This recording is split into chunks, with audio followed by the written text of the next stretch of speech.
Hello, I'm Eric Snodgrass, and thank you for watching today's Midday Western U.S. Regional Forecast video brought to you by Nutrien Ag Solutions. Well, now that we're ending 2019, I thought it'd be good just to take a quick look back over the last 2 months, looking at the percent of normal rainfall that we've had and snowfall here across our western region. And when you look at this map overall, we can see that parts of the Pacific Northwest, specifically Oregon, Washington, and Idaho, and some of the mountains in Montana here are showing up on the drier side of things. As you slide from Northern California in through Central and Southern California, you get a bit of a transition where things are a little bit drier than average in Northern California, but wetter than average down here in parts of Southern California, really getting into the desert here in parts of Utah, Arizona, New Mexico, and Nevada. So I'm specifically focusing in on this region right in through here. To look at it another way, this is looking at the same data, but I'm looking at now a departure from normal. So this is measured in inches. If you just kind of cut right through here, just north of San Francisco, we can see that Northern California through coastal Oregon and Washington, a lot of locations in there are between 8 and 10 inches in deficit. And even the mountains here in parts of Idaho and the eastern sides of Oregon and Washington still showing up in deficit on snowfall too. We'll take a look at that in just a few moments. So the big questions we have to be asking, is there anything that could change this overall pattern to be bringing in more precipitation to the Pacific Northwest? Because look at the local deficits. Looking at Seattle here, this would be since October 1st all the way through yesterday. We can see that our wettest year on record, 1955, ends here. The driest year is down here back in 1976. Normal would be this smooth line you see right in through here, and that finishing point right there is 2019. So major deficit built up here throughout the month of November and early December. See all that white space I just drew the arrow inside of? It was only the recent very heavy rainfall here in the middle and end of December that brought us back up closer to normal. But let's slide a little farther south of there, because getting down the Willamette Valley near Salem, wow, look at this. They are about 8 to 10 inches in deficit in precipitation there, as this rainfall event right over here targeted a little bit farther to the north. So what's been causing this? Well, this is what we have to look out for. I'll put a circle around it right here. That region, if we tend to get a lot of high pressure in that area, it gives us that kind of, well, storied but bad pattern called the high or low right here, right? We talk about it quite a bit. Now that high or low pattern tends to feature a trough that just sits right off California, brings plenty of precip to Southern California, but it's the wrong trajectory for the Northwest for getting a lot of precipitation. And so are we going to continue to see this? Is this pattern going to break down? Because it has built up drought. Take a look at this. This is from 2 weeks ago, the drought monitor, and this was the most recent one released just yesterday. And what do you notice? I'm going back and forth between the two, and there is basically no change at all in the drought situation in the Northwest. So focusing in on snow here, inside the circle I just drew, mainly Oregon, Washington, and parts of Idaho, most of our snow reporting stations still 30, 40, 50% of normal when it comes to how much snowpack we have. Outside of that circle, almost every other place in the West looks very, very good. In fact, quite an abundant amount of snow. Now, I'm going to show you there is change coming to this map, but will it be enough to offset the early season deficits?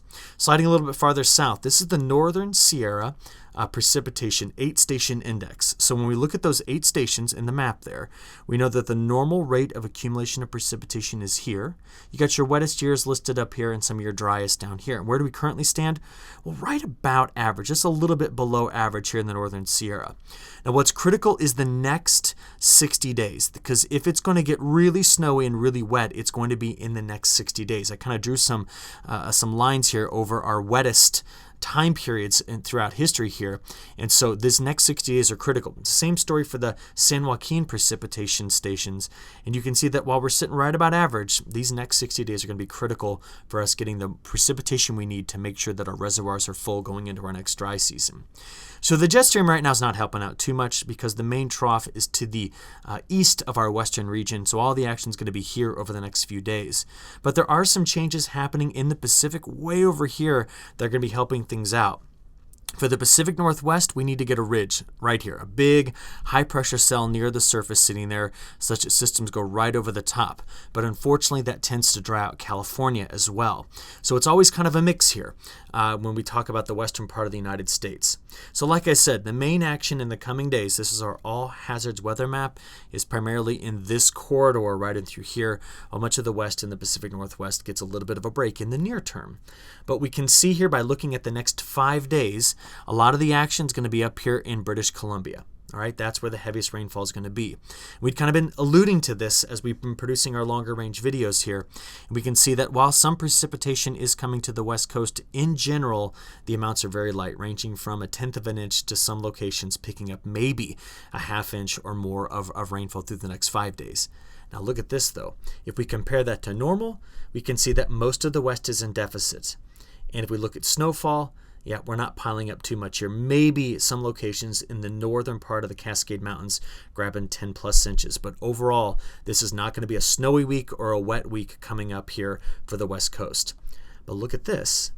Looking at the following 5 days, so this would be day 5 through day 10, it really seems that we're taking aim here on the Pacific Northwest, while California is not really seeing too much action. And you can guess why. High pressure cells sitting here, funneling everything around like that. I'll show you that in detail in just a few moments. But look at this difference from normal. First of all, the difference from normal. So the first 5 days compared to the second 5 days, well, now in the second 5 days, we may have a surplus of rainfall that ranges from a 1/2 inch to some locations over 2 inches of surplus. And look at the snow we're going to pack up here. So all of our mountain ranges here in the Pacific Northwest really getting packed up with snow, and we need to talk about what it is that's bringing this change into place. Now, it's not necessarily a change in temperature, because overall, what do we see over the next 5 days? The cooler weather's tucked away in the southwest, days 5 through 10 tucked away in the southwest. And that's because there's no good connection between the trough that's sitting here and the bitterly cold air that's sitting up here in Alaska and over the Arctic. And as a result of that, we are not going to be able to bring in deep penetrating cold anywhere across the lower 48 and Canada for a while. Now, as we stretch this out past January 6th, let me take you now from January 7th through the 11th. At this point, this is a major model difference, and it's not set in stone yet, but it's a major model change here. The cold air that's been gathering here had originally been forecast to push in this direction. Latest model runs want to bring it right down here over the western part of the United States. What does this tell me? Watch out for the accumulation of some bigger snows here, and I also anticipate split flow. And I'll tell you why in just a few minutes here. Let's get into our modeling here. We're going to go right off to the west coast with the European model. And like I said, we got to watch this high pressure cell. Now, ideally for the Northwest, I need this high pressure cell to just slide right over to here. California, you just want to eliminate it if you need your precipitation. Let's see what happens. As we play this forward, over the next couple of days, Friday afternoon and evening, just some widespread light snow coming into the higher elevations here, but the high pressure cell still in place right there. We can see a low moving through the Gulf of Alaska, but this is now Friday evening getting into Saturday morning, Saturday afternoon, Saturday evening. Now watch this. The high pressure cell here begins to weaken. See it? And it starts to reform in this area. That allows for the systems to come over the north side of this. And by Sunday morning, let's get you to Sunday morning, get the first push of precipitation coming into the coast. But remember, this is the drier time period we talked about. Sunday afternoon, Sunday evening, getting into Monday morning, that's what we see. Now, on Monday morning, we're going to be watching for that first little wave to come over the top of this ridge and slide into California. But remember, we're still within that 5-day window, so this is not major precipitation here. Just maybe 6 to 10 inches of snow in the highest elevations here in the mountains, and some valley rain. This isn't much. We're measuring this in the tenths of an inch, okay? But as we move forward, this is Monday morning, Monday afternoon, Monday evening. Now look at the difference here. By the time I get into Tuesday morning, where's my high pressure cell going? Still sliding west. What's coming over the top of it? Well, look at that. Now you're going, wait a minute, I don't see much of a difference. Well, the high pressure cell is here. It was here. That's 600-700 miles. It's moved.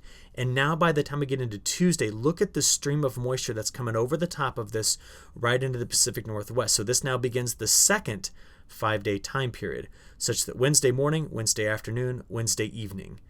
Thursday morning, afternoon, evening. Look at it coming in here. So the models are advertising a much more active second 5-day time period than first. And after about this far, it's we're too far out in the model to really know what's going on. But that's the situation at hand here.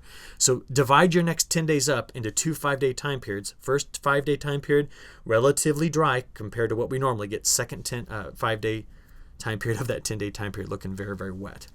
Now, what's helping this along? Well, out in the middle of the Pacific Ocean, the Madden-Julian Oscillation jumped out into phase 6. We thought it was going to come screaming around phase 7, 8, 1, and 2, but what it did, collapsed right back into null phase and emerged over here in phases 3, 4, 5, and 6 again. So these are milder phases for much of North America, but also wetter phases for us as well. And at the same time that's going on, the Arctic Oscillation, is going way positive. Now you're going, what does that mean? Well, if the Arctic Oscillation goes positive, most of the really, really cold air stays in Canada, northern Canada, Alaska, and the Arctic. And what I really want you to see is this.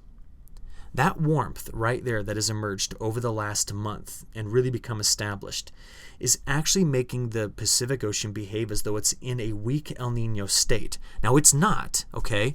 In other words, we don't see the warm water here. It's not an El Nino, but we're getting these westerly wind bursts in this area, and that is cranking up the position and strength of the subtropical jet. Now, why tell you this? I think our jet stream is going to do this a lot. Subtropical branch comes into California. Northern branch goes over the warmth that's in the North Pacific. This is not the wettest of patterns, but it is a pattern that does bring precip to California and brings precip to the Intermountain West and isn't necessarily dry for the Pacific Northwest because that ridge is here, not there. Okay? So let me show you what I mean. Getting you out all the way into the first week of January, what do we see? Look at the ridge that you see building here. It is just enough offshore that we could be getting systems that come around the top of it and come into the Pacific Northwest while the subtropical jet sneaks in underneath this. That's what happens day 10. This is day 15. Again, keep that ridge here. Remember, this is an upper level ridge. Keep that ridge in that area and farther away from the West Coast as we can. That's the best situation for us. So this is what I want to finish with. Ready? This is now your new January 7th through February 7th outlook on precipitation. You see the big bullseye of dry air there? That's where the ridge is forcing the flow of the jet stream to split around it. And I think it's going to be doing a lot of this coming across the United States. So you translate this over into snow, we're packing it in. Translate this over to precipitation, wetter than normal. It will be very, very tricky to see how far to the south that drier weather comes here off of British Columbia's coast. That's going to be the most challenging part of this forecast. But right now, this makes sense to me meteorologically, and I think we're going to be making some good headway on our overall water health picture as we progress into January and into the beginning of February. So I'll keep you updated. That's what I do. Look forward to my next forecast video coming out on Monday. Hope you all have a great weekend. We'll talk to you then. Thank you.